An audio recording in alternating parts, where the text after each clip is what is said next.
There was a time in this country when a single catalog dropped on your doorstep once or twice a year contained everything you could possibly need. Clothes for the whole family, tools that came with a guarantee that lasted your entire life, a washing machine, a set of tires, car insurance, and if you needed somewhere to put all of it, a house.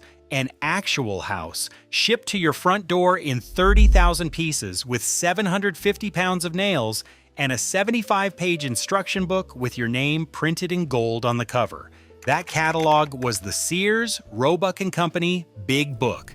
More than 1,000 pages thick, over 100,000 items inside, delivered to every farmhouse, every small town, every family in every corner of the country. You did not need a store. You did not need a car. If you had a mailbox, you had Sears. At its peak, Sears was the largest retailer on earth, 350,000 employees, a skyscraper in Chicago that was the tallest building in the world, and stores in every mall, every downtown, every suburb you could name. Today, 5 are left. This is what happened. Before we dive in, subscribe and let me know in the comments where you are watching from. It started with a box of watches nobody wanted. In 1886, a 22-year-old railroad station agent in Minnesota named Richard Sears bought a shipment of gold watches that a local jeweler had refused to accept. He sold them to other station agents along the line and made enough profit to quit his job. He moved to Chicago, hired a watchmaker named Alva Roebuck through a newspaper ad, and started a mail order business selling watches and jewelry. The first catalog was thin, just a few pages, but Richard Sears had a gift. He wrote every word of the copy himself. He called his company the cheapest supply house on earth. His personal motto was simple: we can't afford to lose a customer. And he meant it. Within a few years, the catalog wasn't just watches anymore. It was everything. Bicycles, baby carriages, firearms, farm equipment, furniture, clothing, medical supplies. If a family in rural Nebraska or a sharecropper in Alabama or a homesteader in Montana needed something, anything, the Sears catalog had it, at a price lower than any general store within 100 miles. And that mattered in ways most people today don't fully understand.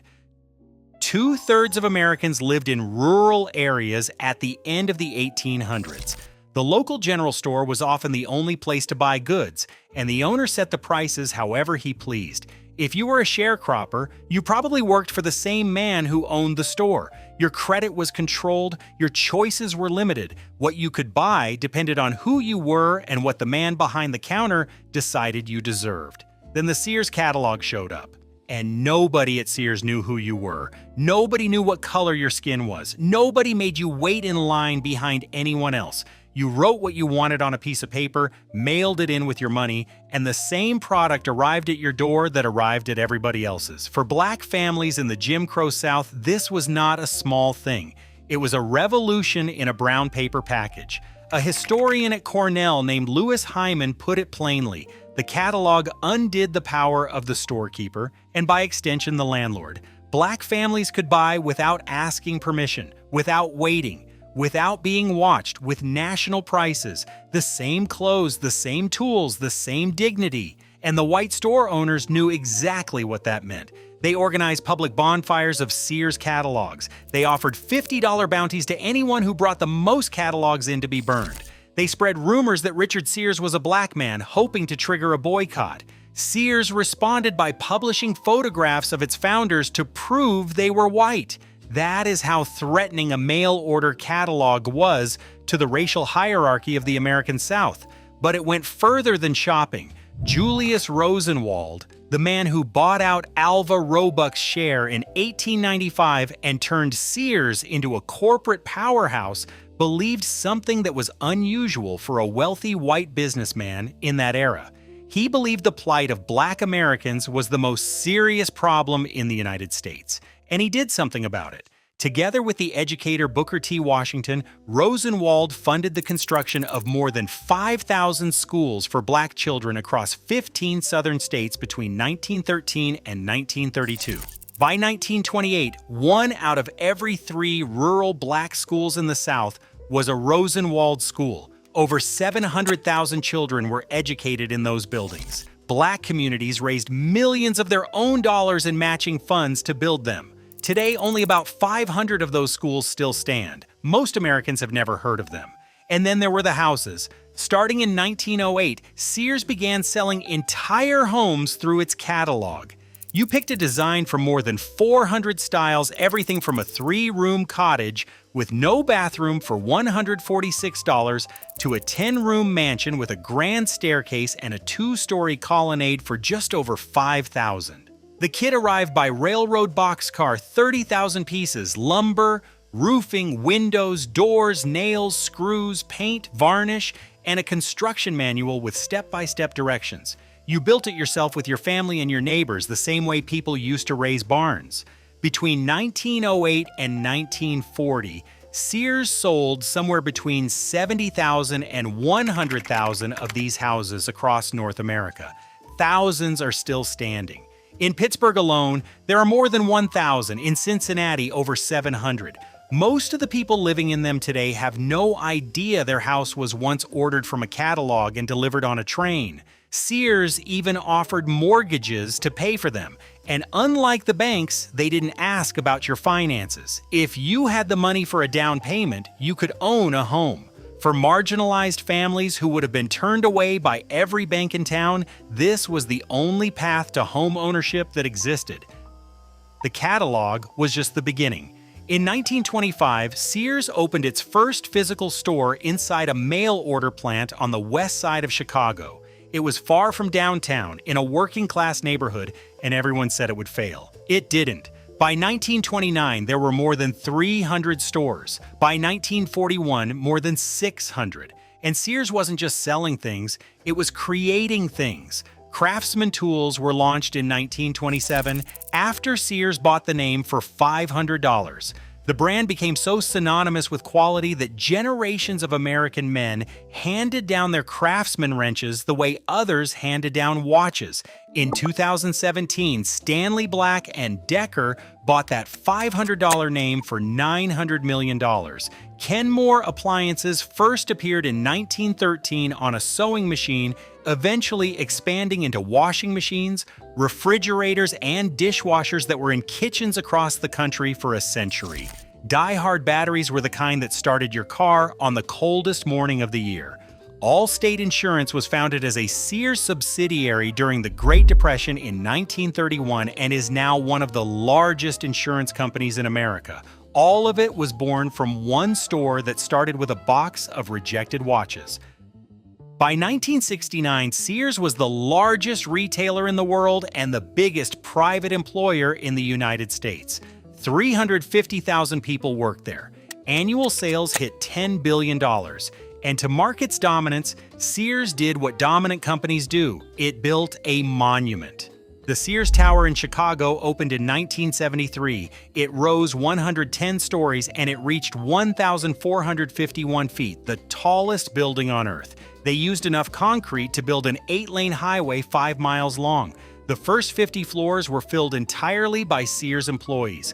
Being the largest retailer in the world, one executive said, "We thought we should have the largest headquarters in the world." It held the record for 25 years. The building still stands, but Sears moved out in the early 90s. In 2009, they renamed it the Willis Tower. Most people in Chicago still call it Sears. The decline started slowly, the way these things always do. In 1962, 3 new retailers were founded in the same year: Kmart, Target, and Walmart.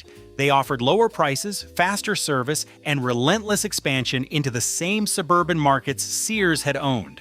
By the 1980s, Kmart had passed Sears in total sales. By 1990, Walmart had passed them both. Instead of fighting back where it mattered, on the sales floor, Sears diversified. It bought a brokerage firm and a real estate company. It launched the Discover credit card. It poured resources into financial services while its stores got older and its shelves got emptier.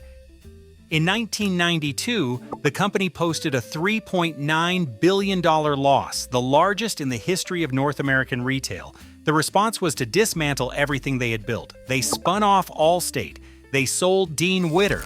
They divested Discover. They sold their mall building subsidiary. In January 1993, After 105 years, they killed the catalog. 50,000 workers lost their jobs. The Sears Big Book, the single most iconic piece of retail marketing in American history, the thing that had connected the company to every family in the country, was gone. 1 year later, a man named Jeff Bezos founded a small online bookstore called Amazon. Sears had invented mail-order retail, and it walked away from it just as the entire world was about to move in that direction. What came next was worse. In 2005, a hedge fund manager named Eddie Lampert merged Kmart with Sears and took control of the combined company. Lampert had no retail experience. He was a Yale-educated financier who had made billions through investment strategies and who believed the future of retail was online. His customers were older Americans who still went to physical stores. They did not want an app. They wanted a salesperson who could help them pick out a washing machine. Lampert stopped investing in the stores. Maintenance budgets were slashed. Former employees described leaking ceilings, cracked floors, and rat infestations. Stores operated with half the staff they needed. Customers could not find anyone to help them, and sometimes could not even find someone to ring them up. Meanwhile, Lampert's hedge fund was lending Sears billions at interest, collecting hundreds of millions a year in payments. He spun off Sears' most valuable real estate into a company he controlled, then charged Sears rent to operate in the same buildings it used to own. He sold Craftsman. He sold Die Hard. He sold Land's End. Every piece of the company that had value was stripped out and monetized. Creditors later accused him of siphoning $2 billion in assets. A lawsuit was filed. A settlement of $175 million was reached, a fraction of what was alleged. Lampert today has a net worth of $2.2 billion. He lives on a $38 million estate in Florida. His yacht is named the Fountainhead after the Ayn Rand novel. The 90,000 former employees whose pensions he threatened to cut do not have yachts. In October 2018, Sears Holdings filed for Chapter 11 bankruptcy.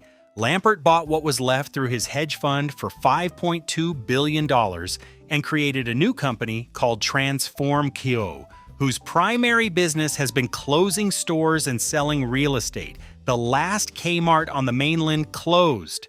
The last Sears in New York closed. The last Sears in Puerto Rico closed in August 2025. As of today, there are 5 Sears stores left in the United States, 1 in California, 1 in Massachusetts, 1 in Texas, and 2 in Florida, one of which may be demolished to build apartments. None of them are profitable. A retail analyst put it simply, the idea that Sears is profitable with just a small number of stores is for the birds. What remains is mostly invisible. Kenmore still appears on appliances, but they are made by Whirlpool under a licensing deal. Craftsman tools are now sold at Lowe's, manufactured by Stanley Black & Decker. The Sears Tower is the Willis Tower. The catalog is a memory, and somewhere across this country there are more than 70,000 houses that were once ordered from a catalog and delivered by train, standing quietly in neighborhoods where nobody knows their origin. There are 500 Rosenwald schools still standing across the South, built by a Sears president who believed that education could change the world and that his wealth should be spent in his own lifetime rather than hoarded forever. There are Craftsman wrenches and toolboxes that have been passed from grandfather to father to son, still working, still under warranty from a company that no longer honors it. Sears was not just a store. It was the place where America bought its life, its socks, its houses, and everything in between. It gave rural families access to goods they had never had before. It gave black families in the Jim Crow South a way to shop without being humiliated. It built schools, built homes, built brands that defined what quality meant for a century. And then it was handed to people who saw none of that, who saw inventory and square footage and debt instruments and real estate to be liquidated. The cruelest irony is the simplest one. Sears invented the idea of selling everything to everyone, delivered to your door. It perfected that model for 105 years. Then it abandoned it. And a company that started in a garage in Seattle picked it up and became the most valuable retailer on earth. If you remember the Sears catalog showing up at your house, or circling what you wanted in the wish book at Christmas, or walking through a Sears store with your parents on a Saturday afternoon, I'd like to hear about it. Did your family own a Craftsman tool set that lasted decades? Did you grow up in a Sears kit home without knowing it? Was there a Sears in your town that is now an empty anchor in a dying mall? Leave a comment and tell me what you remember. And if this was worth your time, subscribing helps more people find these stories before they are forgotten entirely.